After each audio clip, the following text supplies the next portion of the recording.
Hey there, I'm Phillip M. Bailey, and today we're doing a special States of America live to unpack everything unfolding in this nail-biter election. First up, Washington Bureau Chief Susan Page and 2020 elections editor Annah Aschbrenner. Hey y'all, how you doing? Hey, great to be with you, Phillip. Doing all right. Good. Well, Susan, let me begin with you. Joe Biden has been running for president since 1988, right? He's on the cusp of, winning the White House. You've been covering him for years. What's his feeling right now? Is it anxiety, vindication, a little bit of maybe relief? And in fact, I covered Biden events in that very brief 1988 campaign that he waged. Look at what Joe Biden did on Sunday. He went to church, which he often does on Sundays, and then he visited the grave of his son, Beau. Beau had urged his father to run for president the last time around in 2016 before he died of a brain tumor. And his father decided then that he wasn't up for doing that. And I think he wanted to kind of touch base with Beau as he headed into those days just before the election. I was struck yesterday when Joe Biden came out and spoke briefly to reporters, where he didn't claim victory, but he talked about the approaching victory that he expects to have and the role he wants to play as not a president, not just of Democrats, but also of Republicans, of Americans generally. So I think the kind of weight of the office is something that Joe Biden is feeling these days. Anna, let me switch gears with you here. How did we get here, first of all? Give us the basics of where the states still are in terms of counting. Sure. So we're basically looking at 3 states to kind of make the decision here. Joe Biden's at 264 electoral votes if you include Arizona, which we at USA Today do. The Associated Press has called that for Arizona. There is some debate about what will happen in Arizona with their 11 electoral votes, but the AP has said they stood by that call. So where it stands, we're looking at counting in Georgia, we're looking at counting in Nevada and Pennsylvania today. Any of those states, if they go for Joe Biden, will put him over the 270 electoral college votes that he needs to become president. Outstanding states out there that haven't declared a winner are also North Carolina and Alaska. Both are expected to support President Trump. But right now, though Trump is leading in Pennsylvania as they count the outstanding absentee ballots that are being counted now, which could not start being counted until Election Day, are coming in heavily favoring Joe Biden. So it's expected that he will probably flip the numbers there and start taking the lead over President Trump. In Georgia and Nevada, it's just still super close. I think both of those places are close to maybe about 10,000 votes between them. So that's where we stand at 1:00 this afternoon. Right. This one's for either of you. Now, if President Trump is on the verge of losing, what is his tactic here? What does he have left to draw out as far as cards to play? Is it lawsuits, perhaps calling on GOP allies, whether Republican governors in certain states, or maybe asking supporters to rally at those count locations? What options does he have left? Well, we've seen him exercise that legal option. Of course, the president has often been someone who turned to the courts as a businessman and since taking office. And so he's filed lawsuits in Michigan and Wisconsin and Pennsylvania and Arizona, trying in some places to stop the count if it's a state where he's ahead, and other places to keep the count going if it's a state where he's behind. So a somewhat inconsistent legal message there. Legal scholars tell us that these cases do not seem to be well grounded in the law. They don't expect them to succeed, but they do 2 things. They slow things down, right? They're a delaying tactic. And secondly, they give the president the ability perhaps to make an argument that, well, he really won the election. It was stolen from him by fraud, even though Joe Biden is certified as the victor. Both those options, I think, are possible motivations for what we see the president doing. Anna, what do you think on that? Yeah, I think Susan's spot on. We just got a statement from the president's campaign, an all caps statement where the president said, "I win if they count the legal votes, but I lose if they count the illegal votes." And that was, I think, 2-sentence statement in all caps. He has looked to the court. We all know when you put something in all caps, it makes it more poignant. Very forceful.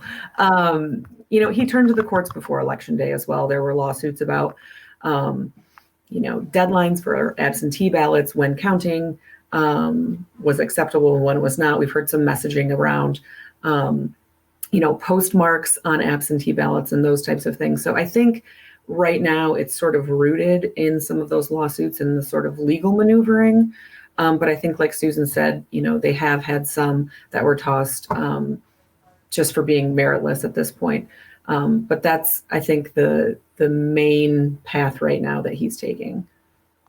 Do either of you see the president ever bringing himself to concede this race? If things continue to go the trend, I mean, clearly between the two candidates, he has the harder pathway to 270. I don't care how much he puts his press releases in all caps and how many exclamation points he puts behind them. I mean, he's the one who has the harder time getting to 270. Mm-hmm. If he's not able to, do you see him conceding at all in this? Let me just make the point that it doesn't matter whether the president concedes or not. It doesn't matter if a candidate claims victory prematurely or refuses to concede. It's up to the states to certify what happens in their elections. And these media calls that we depend so much on, they don't have any weight either. They're a guidance for voters. They don't count legally.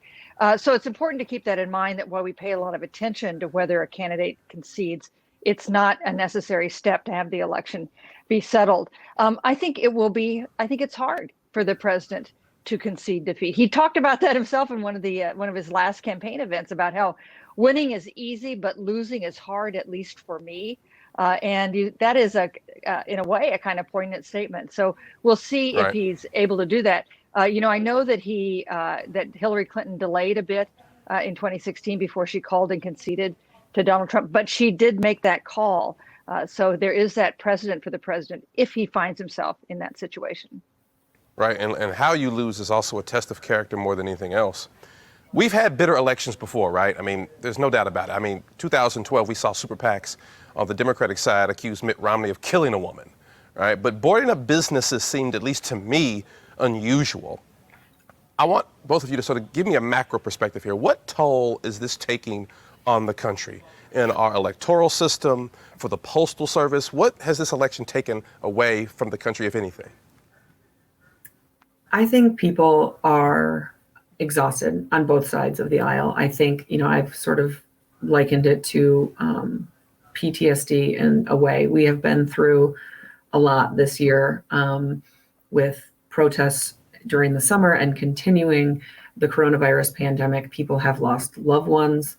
And then on top of that, with some of the just deep political divisions and deep, divide on a lot of these issues, people have lost, family members and friends to this debate.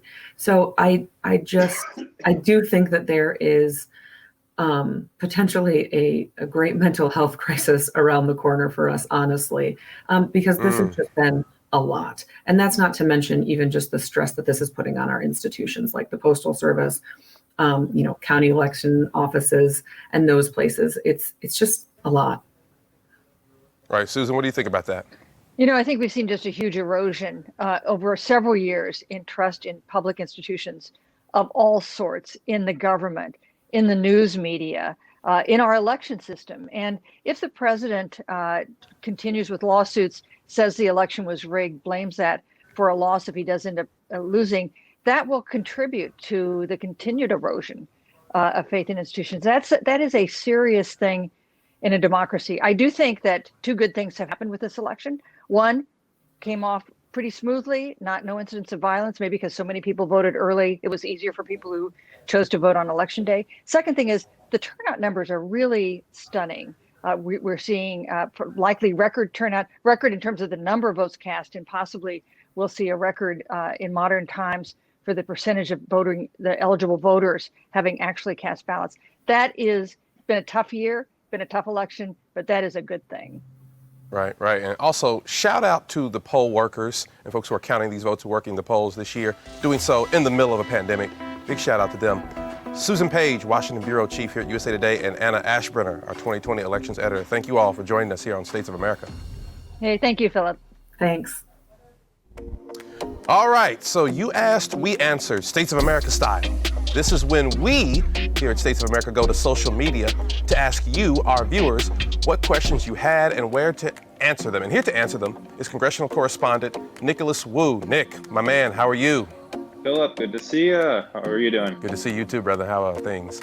Let me ask first, let's start with Steph from Chicago wants to put you on the spot. Why do Maine and Nebraska have split electoral votes? Why do we see one electoral vote going for one candidate and the rest going for the others in those two states? That's a really good question and something that's not immediately obvious in the way our system works. So in most states across the country, the winner takes all the electoral votes in each state. But Maine and Nebraska do things a little bit differently.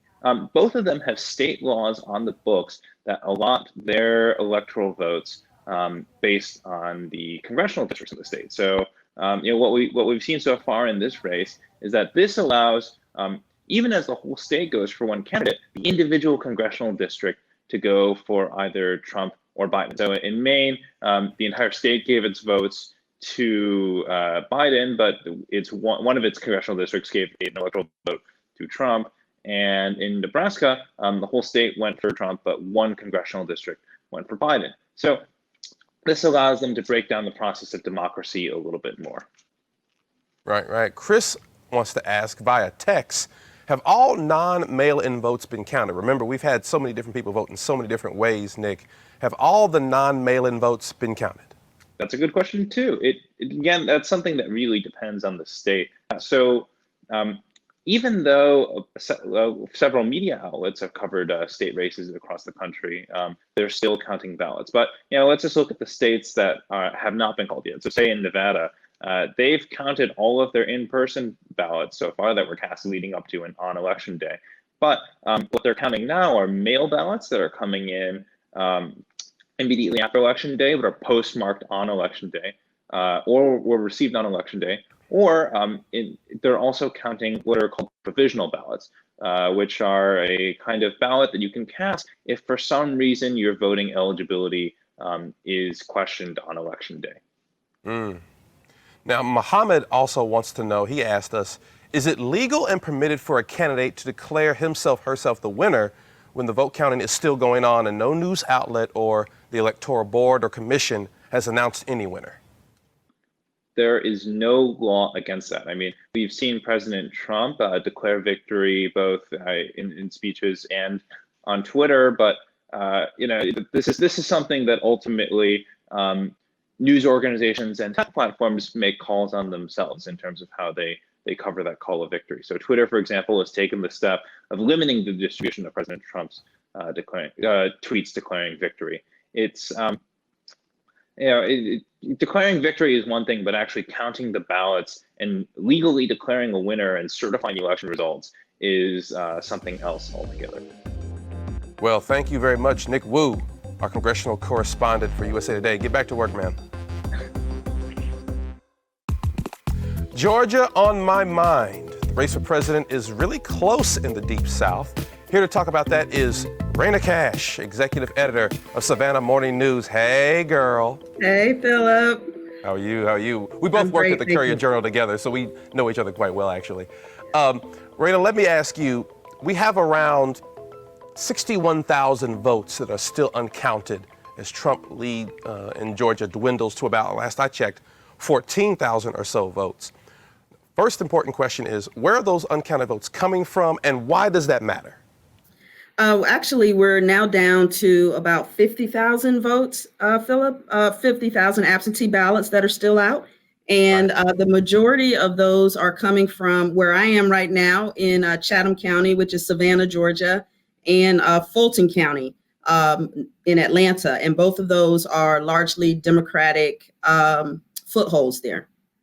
So we can see a situation here where I guess Atlanta could be deciding the presidential race.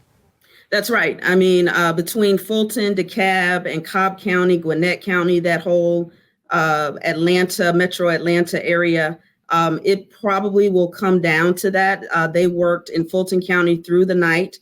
They began the day around 10:30 this morning. They had a little over 11,000 more ballots to be counted still.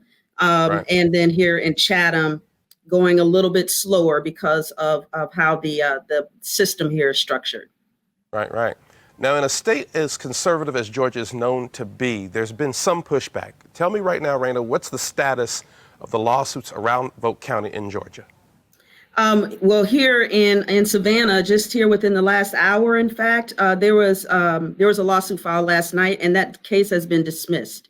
There was no evidence that there was sort of a mixing of late ballots and on-time ballots, and the judge spent just a little time on that case before dismissing it.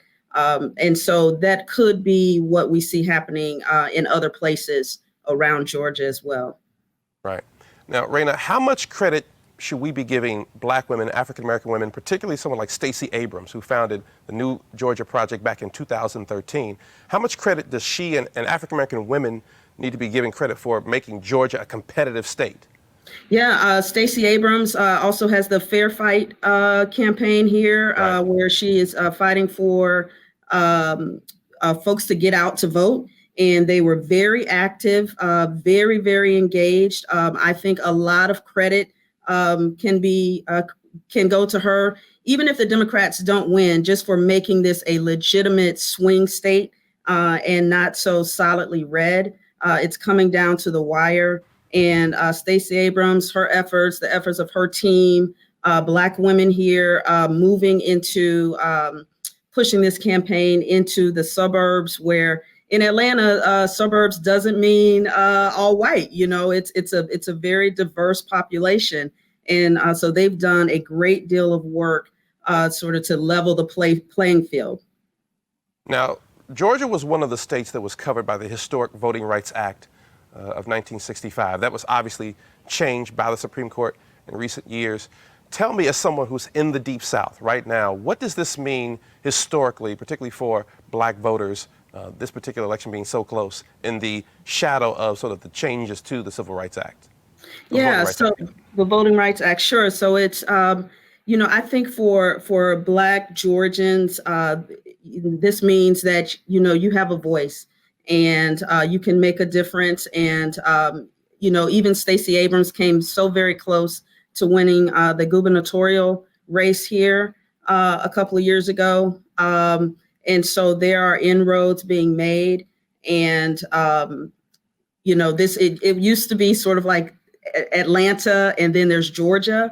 But we're seeing that throughout the map, the red and the blue map. But I think you see sort of that blue wave moving out into other parts of Georgia as well. And that has a great deal to do with the African-American vote here in the state. Right. And both folks who were born in Georgia and who migrated there. I know, for example, my cousin was big on moving to Georgia in the 1990s, as a lot of people my age's cousins were, who wanted to go to Atlanta. It was the Mecca, right? This was the Black Mecca. Exactly. Yeah.